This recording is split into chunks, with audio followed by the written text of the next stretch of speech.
Hey foodies, this is your girl Nick, reporting from my car. I just got back from spin class, my Monday night spin class, and I didn't feel like dragging out the laptop and doing the video on the laptop, so I'm doing the video from my phone. Apologize in advance if there's any graininess or it's too dark or whatever.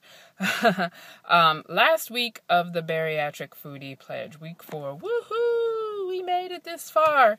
I just wanted to speak on a couple of things that have been on my mind since relatively early in the pledge. I'm going to try and make it brief, but I want to warn you in advance, you might want to watch this whole video, especially if you've missed a check-in or a pledge, because I have some news for you at the end of this video.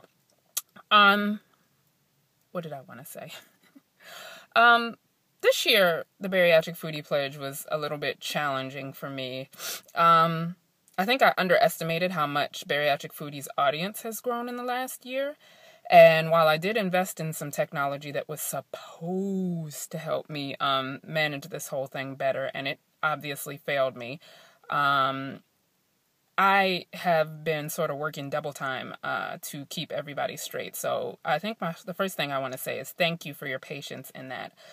There were some people who got mad and irritated and, called me a meanie and bad person over losing track of people's information. But for the most part, everybody was generally good-natured about it. Just keeping in mind that, I am one person. I do actually have a full-time job that I work on top of doing Bariatric Foodie and keeping the Bariatric Foodie Pledge straight. So I appreciate your patience and understanding in that.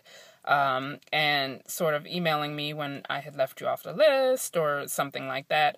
Which brings me to my second subject. There's been more than one person who's actually contacted me and sort of complained a little bit, or maybe not complained, but gave the piece of feedback that the Bariatric Foodie Pledge is a really involved promotion. And I just wanted to speak on that for a minute. I didn't speak on it as immediately after I had gotten the last email that I got because I think I would have been speaking from emotion at that point.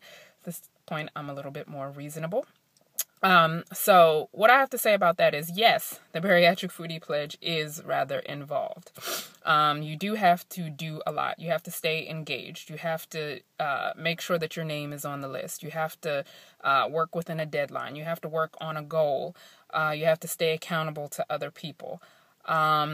That's all by design. I mean, the stuff about my software not working and maybe your check-in didn't get in when it was supposed to and you had to email me about that, that was not intended. But the Bariatric Foodie Pledge is not meant to be one of those contests that's like, oh, well, you just go like a page and I'll give you a prize. Which, I do those, and those are great. But the purpose of doing the pledge, for me, is very personal. I'm 5 years out in this journey. And, we're all motivated when we're in our magic window of losing weight. Everything seems doable. We can climb every mountain and swim every sea.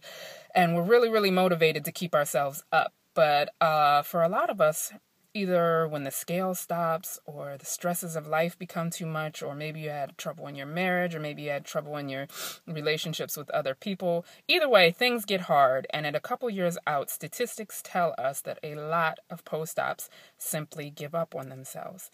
And they regain, and they stop going to the gym, and they stop doing the protein first, and they stop doing the water, and they stop doing their vitamins, and they have all these sorts of compliance issues as you get further out from surgery. I don't know that that's the majority, but there's enough of us out there who have regained and who have struggled at the long-term point for me to know that it's a trend.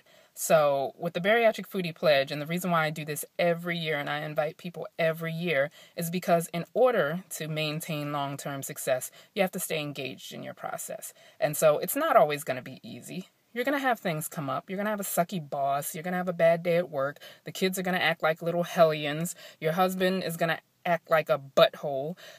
Somebody in your family is going to make an off-color remark to you. There's all these things that are going to come into your path that's going to challenge you and make you want to give up. But you have to persevere. And that's what I wanted to sort of recreate in the Bariatric Foodie Pledge, is that will to persevere. And insofar as the prizes helped people, to motivate people to persevere, I happily offer the prizes. But I'm really, really motivated by those of you who were really and truly doing it for yourselves. So even if you missed a week, you said, you know what, I'm going to jump back on the horse next week and pledge again, because I'm doing this for me. And so that brings me to the last subject of this video, which is that last year I did this, but this year I'm going to do it again.